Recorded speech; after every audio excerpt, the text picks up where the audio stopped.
Escala en París, Braulio Moro. Bienvenidos a Escala en París, una emisión de Radio Francia Internacional y France 24 en español.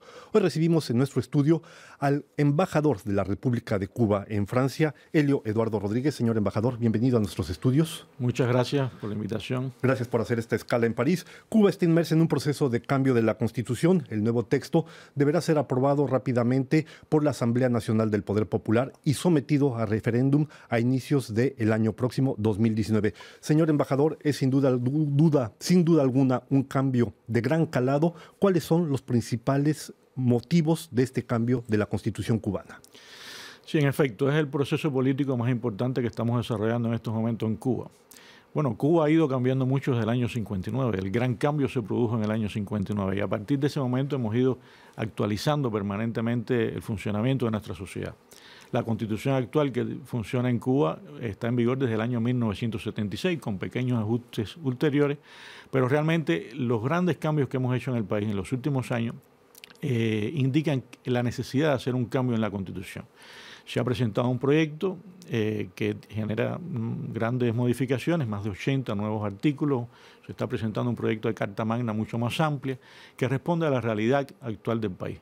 Y hoy estamos desarrollando una consulta con la participación de todo el pueblo en las universidades, los centros de trabajo, las escuelas, con vistas a que la población pueda dar sus criterios sobre cuál es la Constitución que debe adoptar Cuba para el futuro. La idea es terminar este proceso a mediados del mes de noviembre y presentar el proyecto final de Constitución a un referéndum popular que debe tener lugar en el mes de febrero, con vistas a ver finalmente adoptar la nueva Constitución en el mes de abril. Señor embajador, ¿tiene usted algunos elementos de cuáles son los 2 o 3 temas que más debate o que más cambios están generando en esta polémica, en estos intercambios en Cuba? Como le decía, la modificación es muy amplia. Hay propuestas que modifican la estructura del Estado, la separación entre la función de jefe de Estado y jefe de gobierno, la creación por primera vez de la figura del primer ministro. Pero también hay otras modificaciones importantes. Por ejemplo, se debate mucho en la actualidad la propuesta de que se limiten a 2 mandatos, solo a 2 mandatos de 5 años, la función de los principales cargos del Estado. Hay algunos criterios sobre eso, una parte a favor, otra parte en contra. También se propone limitar a 60 años como máximo para acceder a las primeras funciones del Estado, las funciones máximas del Estado. Una persona con más de 60 años no debería acceder a las primeras funciones del Estado, las más altas. Y esos son temas que se debaten, algunas personas favorables, otras menos. También ha generado cierto debate en el país una propuesta referida a la cuestión del matrimonio. Sobre eso volveremos, efectivamente. La Constitución en Cuba recoge hoy el matrimonio entre un hombre y una mujer. Bueno, se propone en el nuevo texto el matrimonio sin diferencia. Artículo 68. En el artículo 68. Y eso ha generado en una parte de nuestra sociedad también cierto debate. Embajador, es un proceso sin duda alguna muy innovador, entre otras cosas. Es una consulta que se hace no solo al interior de la isla, han decidido ampliarla a la población de origen cubano que vive en el extranjero. Entiendo que se han recibido casi 40,000 propuestas provenientes de 102 países. ¿Tiene usted algunos de los elementos de lo que han sido esas propuestas, de los principales, claro está? En efecto, es novedoso en este proceso que se está también promoviendo la participación de todos los cubanos sin diferencia, ya estén residiendo en Cuba o fuera de Cuba, incluso de la comunidad cubana residente en Estados Unidos. Y se han recibido un numeroso grupo de propuestas en los más diversos temas sobre el texto del proyecto constitucional.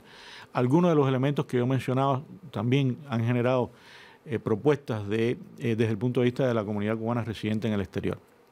También hay criterios sobre lo que estamos proponiendo en materia económica, es decir, el reconocimiento al papel de la inversión extranjera para el desarrollo del país. Mercado también. El reconocimiento del papel del mercado, la coexistencia de diferentes formas de propiedad junto a la propiedad estatal, pero también la existencia de la propiedad privada, de la propiedad, por supuesto, personal, de otras formas de propiedad como la empresa mixta. De manera que todas esas cuestiones están por supuesto, generando debate dentro y fuera de Cuba en lo que se refiere a las comunidades de cubanos.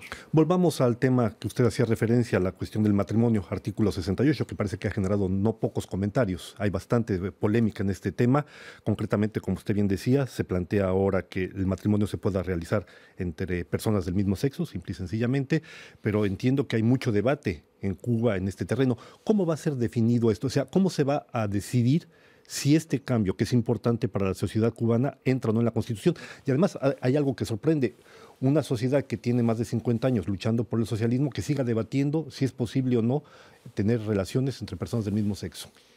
En efecto, hoy la Constitución dice que el matrimonio es entre un hombre y una mujer. La propuesta es definir al matrimonio como la unión entre dos personas. El propósito es precisamente eliminar todo tipo de discriminación, que ha sido la esencia de nuestra política a lo largo de todos estos años, ¿no? Eliminar todo tipo de discriminación, ya sea por cuestión de género, de sexo, de raza. Pero hay una parte de la sociedad, sobre todo en el interior del país, determinados sectores, que tienen opiniones respecto a eso. Un sector más conservador, por decirlo de alguna manera. Bueno, está también aquellos que profesan diferentes religiones, que tienen otro punto de vista sobre esta cuestión. De manera que es un tema de debate.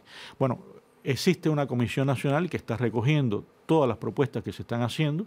Habrá un trabajo de las comisiones del Parlamento nuestro que trabajarán sobre todas esas propuestas que se han formulado, y se tratará de presentar un nuevo proyecto que asuma al máximo las propuestas presentadas. Sin duda, el objetivo final será llevar al referendo aquello que haya tenido más aceptación en el proceso de consulta. Veremos qué resultado da.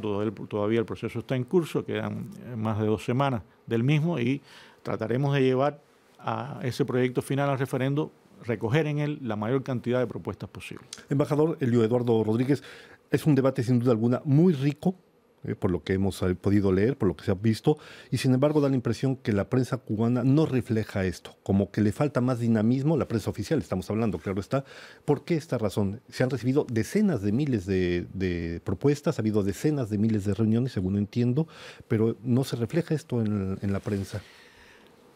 Yo diría que sí se refleja en un sector de la prensa. Bueno, la prensa radial, la prensa televisiva. Es verdad que hay veces que en la prensa escrita no se refleja con toda la riqueza necesaria, aunque ha habido también cada vez más artículos. Ayer precisamente uno de los diarios, Juventud Rebelde, leí un artículo muy interesante que recogía opiniones de representantes de diversos sectores de la sociedad cubana, precisamente sobre el artículo 68.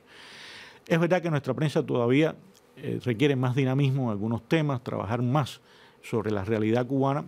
En eso estamos también trabajando, tratando de perfeccionar el trabajo de la prensa, con un compromiso muy grande de la prensa en Cuba de avanzar en ello, pero se está tratando de reflejar al máximo en la prensa, en los diferentes medios, ya sea radiales, escritos, televisivos, lo que está ocurriendo precisamente en este debate. Hablábamos precisamente de los distintos tipos de propiedad que reconocerá la nueva Constitución, en caso que sea aprobada, claro está, sabiendo que las consultas llegan hasta el 15 de noviembre y, como usted decía, el referéndum será a principios del 2019. Ahora bien, el tema precisamente de la propiedad privada, se reconoce de una cierta medida el derecho a la riqueza. ¿Quién define quién es rico y quién no será rico? Nosotros, como principio en la sociedad, tratamos de tener una sociedad en la cual las personas tengan derecho a lo esencial en la sociedad: el acceso a la salud, el acceso a la educación, la seguridad social, en lo cual nuestro proceso ha hecho avances significativos, ha tenido avances significativos. No nos interesa en el país promover la excesiva acumulación de la riqueza. Pero se está dando.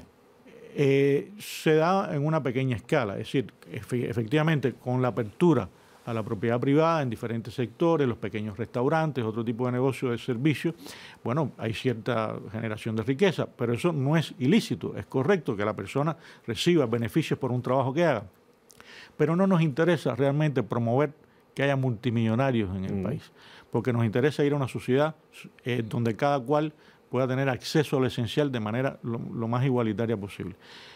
sin caer en el igualitarismo esquemático, por supuesto, porque es imposible, no hay sociedad alguna que pueda funcionar de esa manera.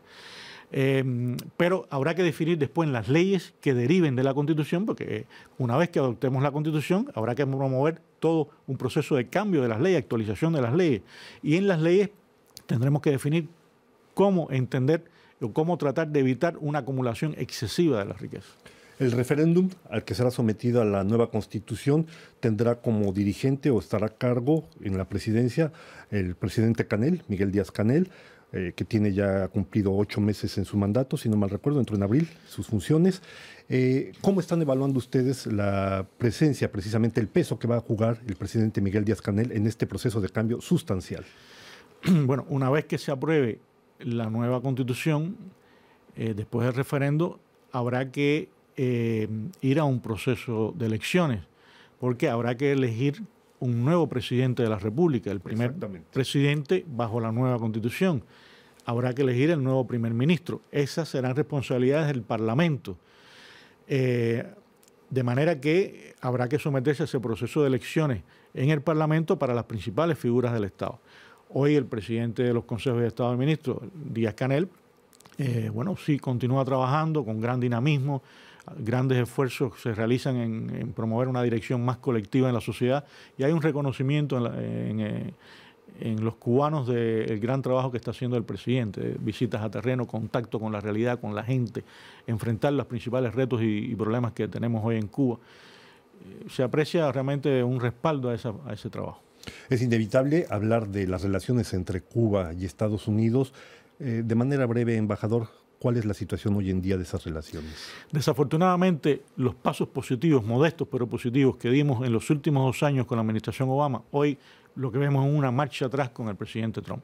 Ha vuelto la administración norteamericana al discurso de la Guerra Fría, al enfrentamiento. Se han tomado medidas que entorpecen una evolución favorable en las relaciones entre Cuba y Estados Unidos, lo cual no es nuestro interés.